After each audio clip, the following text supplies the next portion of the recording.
महादेव। नमस्कार दोस्तों, महिला तूफान चैनल में आप लोगों का स्वागत है। दोस्तों, महाशिवरात्रि व्रत की पूजा में किन नियमों का जरूर पालन करना चाहिए। दोस्तों, पूजा हम सभी करते हैं। महाशिवरात्रि के दिन या कोई भी व्रत त्यौहार को हम विधि विधान से पूजा करते हैं। लेकिन दोस्तों, पूजा का कभी कभी शुभ परिणाम हमको प्राप्त होता है और कभी कभी हानि भी हो जाती है। जाने अनजाने में हम नहीं जानते हैं पूजा के नियम, कैसे पूजा करना है, तो हमें हानि भी उठानी पड़ती है।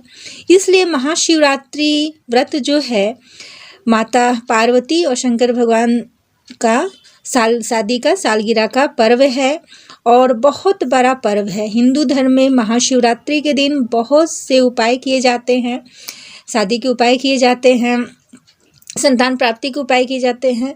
तो महाशिवरात्रि का पर्व है, ये बहुत बड़ा पर्व है। तो दोस्तों, आज की वीडियो में मैं एक रोचक बात भी शेयर करूंगी कि हिंदू धर्म में हम लोग महाशिवरात्रि के दिन शंकर भगवान को चढ़ावा घर में क्या बनाकर चढ़ाते हैं।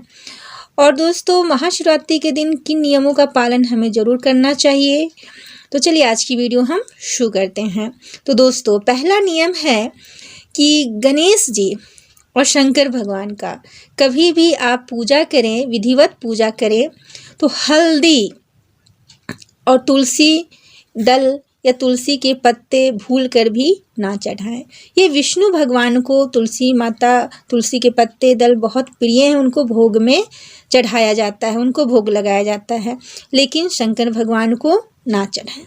दूसरा नियम है कि महाशिवरात्रि के दिन शिव पूजा, शिव परिवार की पूजा, माता पार्वती की पूजा करने से पहले आप श्री गणेश भगवान की पूजा अवश्य करें। मंदिर में अगर गणेश भगवान है तो वहाँ करें, घर में है तो घर में करें।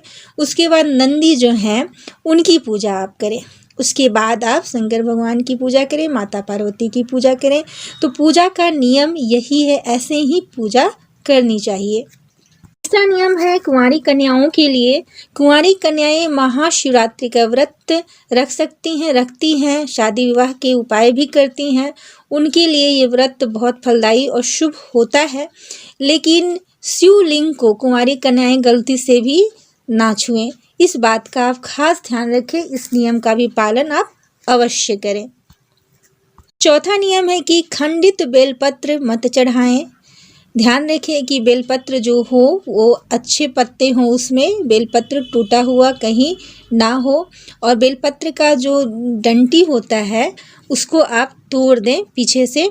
उसके बाद आप बेलपत्र चढ़ाएं। और बेलपत्र चढ़ाने समय हमेशा ध्यान रखें कि उल्टा करके चढ़ाना चाहिए। इन बातों का भी, इन नियमों का भी आप पालन अवश्य करें। पांचवा नियम है कि शंकर भगवान का जब भी आप पूजा करें तो घर से आपको जल भर कर ले जाना चाहिए। ऐसे कहा जाता है कि हमारे घर में जो भी नॉर्मल जल है, साफ जल है, लोटे में, तांबे के लोटे में जल भरकर घर से ही ले जाएं। इससे क्या होता है कि हमारे घर का जो भी कष्ट होता है वो दूर हो जाता है। तो शंकर भगवान को जल चढ़ाने के लिए आप मंदिर में जाकर जल ना भरें, घर से ही जल लेकर जाएं और उस जल में गंगा जल, अक्षत मिलाकर ले जाएं। कच्चा दूध भी मिलाएं, शहद मिलाएं, जो आपकी इच्छा हो, जो सामर्थ्य हो वैसे मिलाएं। और शंख में जलाभिषेक घर में भी महाशिवरात्रि के दिन शंकर भगवान को शंख में जल भरकर ना करें। छठा नियम है कि महाशिवरात्रि का व्रत जो लोग रखते हैं उन्हें फलाहार ही रखना चाहिए, फलाहार ही व्रत करना चाहिए। क्योंकि अन्न तो डेली हम खाते ही हैं, तो एक दिन अगर ना खाएं तो कोई दिक्कत नहीं है, लेकिन आपका स्वास्थ्य ठीक है तो, क्योंकि शास्त्रों के अनुसार अन्न महाशिवरात्रि के दिन नहीं खाना चाहिए। इसलिए हो सके तो फलाहार से ही आप दूध पी सकते हैं, केला खा सकते हैं।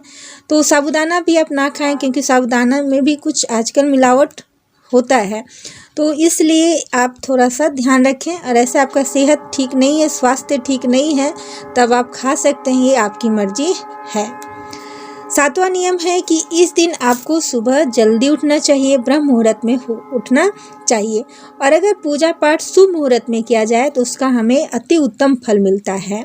तो निषिद्ध काल जो होता है, चारों प्रहर में अगर आप पूजा नहीं भी कर पाते हैं, चारों प्रहर की मैं वीडियो बनाई हूँ, तो आप कम से कम निषिद्ध काल में अवश्य पूजा करें।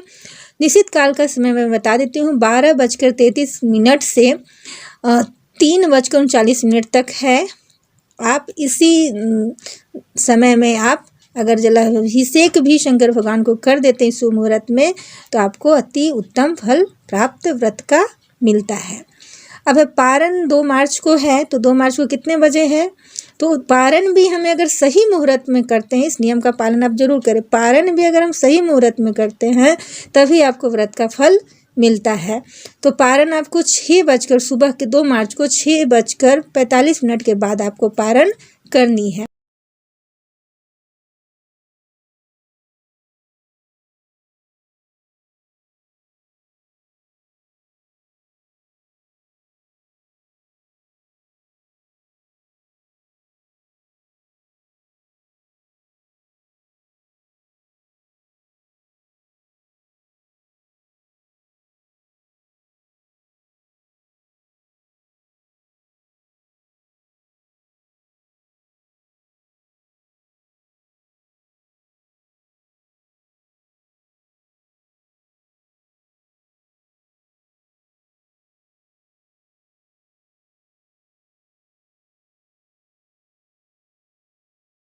हमारे यहाँ महाशिवरात्रि के दिन शिव जी को भोग लगाने के लिए घर में ही हम लोग कुछ बनाते हैं।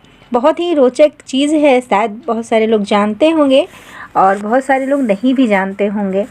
तो हम लोग जो तावा, जो बर्तन, पूजा पाठ का शुद्ध बर्तन जो होता है, उसी में बनाते हैं। आटा लेते हैं, शुद्ध आटा, उसके बाद उसको हम लोग गूँथते हैं, सानते हैं और उसको रोटी बनाते हैं, मोटी मोटी रोटी बनाते हैं। उसको हम लोग घी से लगाते हैं रोटी पे।